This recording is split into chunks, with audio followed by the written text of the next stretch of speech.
तलाक हलाला फिर हलाला। इस ढंग से पीड़ित एक युवती ने मेरठ के एसएसपी से इंसाफ की आस में गुहार लगाई। मेरठ में परीक्षितगढ़ थाना क्षेत्र के गांव खजूरी की शमा परवीन की शादी बड़ा गांव अमीनाबाद के नाजिम से करीब 3.5 साल पहले हुई थी।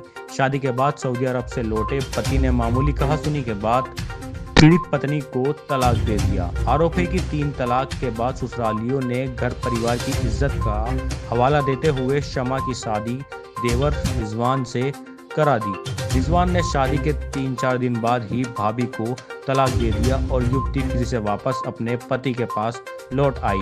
दोनों पति पत्नी का एक बेटा भी है, लेकिन हलाला का नाम पर चली गई इस युवती की कहानी ने एक नया मोड़ तब ले लिया जब पति नाजिम ने बच्चे को देवर का बच्चा बताते हुए अपनाने से इनकार किया और शमा को घर से निकाल दिया, जबकि पीड़िता का दावा है कि बेटा उसका और नाजिम का है। पति द्वारा दोबारा तलाक दिए जाने की बात पर पीड़िता ने लोकल थाना पुलिस से शिकायत की, लेकिन कोई सुनवाई नहीं हुई। आज पीड़ित महिला एसएसपी ऑफिस पहुंची और एसएसपी से कार्रवाई की मांग की। अधिकारियों ने संज्ञान लेते हुए पीड़िता को कार्रवाई का आश्वासन दिया है। मैं सर से मिलने आई थी, अविनाश पांडे सर से मिलने आई थी। मेरी शादी हुई थी कम से कम अब से 3.5 साल पहले, और मेरे जो हस्बैंड थे वो 2-3 महीने बाद सऊदी चले गए थे। शादी के 3 महीने बाद 11 महीने में वहां से आए, वापस लौट के उन्हें जबरदस्ती बुलाया गया वहां से। 2 महीने के लिए कह के गए थे कि 2 महीने में वापस आ जाऊंगा अपना हिसाब करके। उसके बाद में जब आए 15 दिन बाद फिर जाने लगे, कहने लगे जाने के लिए, तो हमारी लड़ाई हो गई इसी बात के ऊपर। उन्होंने तलाक दे दिया।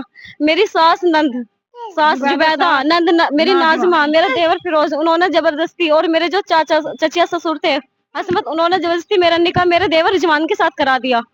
हलाला के लिए कि हलाला होता, मुझे नहीं पता था कि हलाला क्या होता। हलाला के नाम पर निकाह कराया गया। जी, हलाला के नाम पे निकाह करा गया कि घर की बात घर में रहेगी, बाहर बड़ा गांव अमीनाबाद में हुई थी परिचितगढ़। मेरे हस्बैंड शादी से पहले सऊदी रहते थे, 11 साल में आए थे जब मेरी शादी हुई थी। उसके 3 महीने बाद फिर चले गए थे वापस। आगे क्या हुआ? फिर ये हुआ कि उन्होंने मेरे देवर ने हलाला के बाद में मेरे सोहर से जो थे, मेरे जो हस्बैंड थे नाजिम, उन्हीं से मेरा दोबारा निकाह कराया गया। उन्होंने हाँ मुंह से बोला था, लेकिन लिख के नहीं दिया था। मुंह से बोला था उन्होंने। मेरे पति के साथ शादी हुई है और मेरे पति से ही मेरा एक बेटा है। देवर के साथ कराया था। क्या नाम है देवर? रिजवान नाम है। अब देवर क्या कह रहा है? देवर ने तो 3 दिन बाद ही तलाक दे दी थी। 2023 की बात है, तभी तलाक दे दिया था देवर ना। तो 3 दिन मेरे पति कह रहे हैं कि ना तो बच्चे को रखने को तैयार है, ना मुझे रखने को तैयार है, वो घर से निकाल दे मुझे।